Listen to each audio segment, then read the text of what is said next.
wearing his St. Patty's Day, both of them wearing their St. Patty's Day green. Well, that's kind of a darker green. That's not really an Irish green, Tim. Tim Williams and Steve Williams, Williams Brothers Meat Market. But Steve, you're here in the full regalia. Oh, Kelly Green. Kelly Green. Kelly Green. Come on, move on up there. So tell me what you guys are going to do for St. Patrick's Day. Well, we'll probably do our famous corned beef and cabbage dinners, which has been a big hit for years with at Williams Brothers, consisting of corned beef and Irish potatoes, steamed cabbage, and then, of course, my mom's old-fashioned Irish soda bread. So you're going with old family recipes on this. Oh yeah, this Grandpa's corned beef recipe, and then the Irish soda bread. So okay, corned beef. Now, when is St. Patrick's Day this year? By the way, is it a Friday or? The 17th is it is a Friday. It is a Friday, but I happen to know that for the Catholics out there, a lot of times because St. Patrick's Day is a saint's day.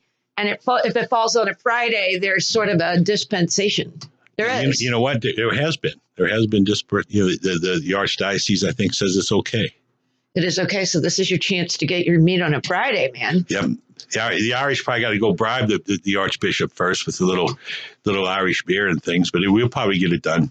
Absolutely. And now you've brought some other things in with you today. Yes, we did.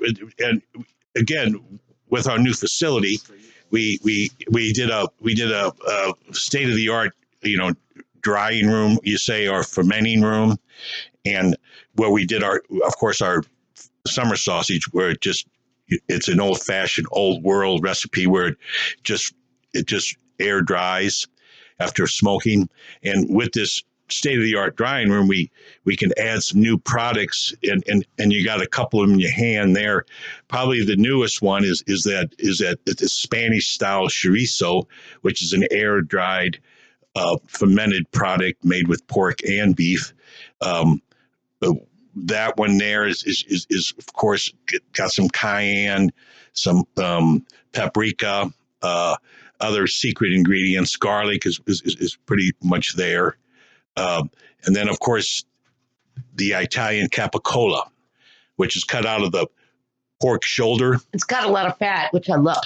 And because of the pork shoulder, yes. And it's actually just that product you got there is probably already, I'm saying 3 months old. It takes about 2.5 months to ferment that product.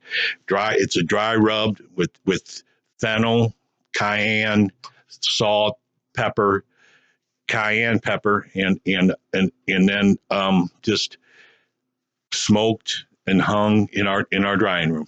Well, and that looks fantastic. And of course, you're on Fifth Street. You've been on Fifth Street for a long time. It used to be that you were in half of that building, but you took over the whole building. And I've been in there. You did our Thanksgiving again. Thank you. It made life so much easier. You have no idea. You can actually host people if you're not worrying about cutting the turkey and everything else. But that's a ways off. But, going into your you've got a place where you can eat hot foods. You've got a great grocery store there, too. Talk a little bit about what that's allowed you to do on a retail end for people to get in, because maybe they haven't been since you did that. Yeah. And also, we also want to mention, plus the added groceries and specialty items to go along with that ribeye steak or that beef roast you're talking about. We also now have a liquor license where we're selling some local wines and some we're going to get into some of the specialty beers. Right now we have some AB products, but I'm going to let Tim mention a little bit more about that category. All right. So let's talk about another Irish pastime, which would be beverages. That's right. And that's part of the expansion. We knew we wanted this. We had the space. It just took the time, right? And so, yeah, the local wines has really been popular. A really big one is McKelvey Vineyards. That's right there in Campbellton off of 185. It's really high-end wine, and it's It's good. And I'm not even a wine drinker, and I'm liking this stuff. There's stuff from Lake Creek Winery. That's a beautiful spot to go and sit and enjoy. But if you don't got time, but you like their wine, we got all of their wine in our stores. Same for Noblesse Wineries out there in Augusta. So you do have that local aspect. And now, yeah, that's given us the opportunity. We like to sample out our products. Now we get to sample out other people's products. Last Saturday, we were sampling these local wines with our sausage and cheeses. Just really, yeah, you got the full effect there. Stop. Yeah, wine, you know what? I mean, wine goes with cheese and meat on a tray. It does. Exactly. And then you don't even need to eat dinner because you've eaten enough meat and cheese and crackers that you're good. And try it. And try that wine with that Capicola. Oh. And that chorizo there.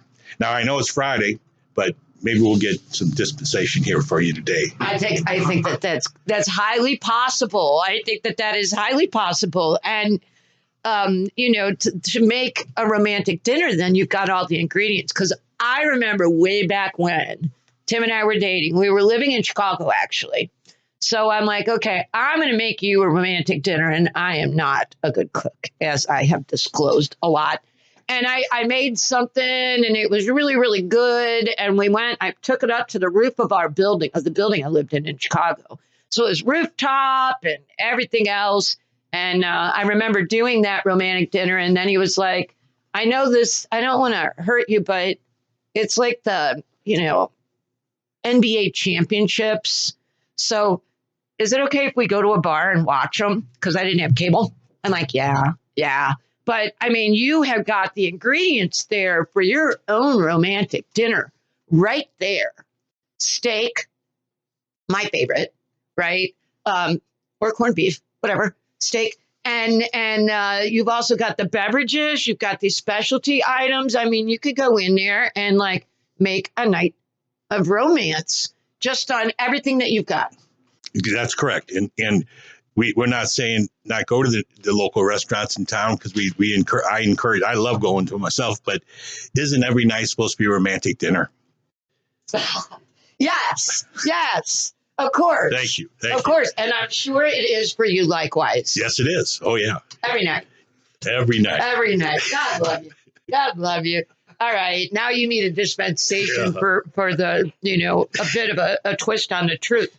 Now you also have, so you've got that great retail space, but the other thing that you were able to do, because I know you before you had multiple locations where you were processing, and you also had a lot of, you know, you had trailers out and everything else, but now you can do this processing in-house where, oh my God, I love stuff with fat. I just do. That's right. And my brother Danny wanted me to hit on that actually while we were here, that during this expansion, you know, we also had COVID happening and we got really backed up on processing.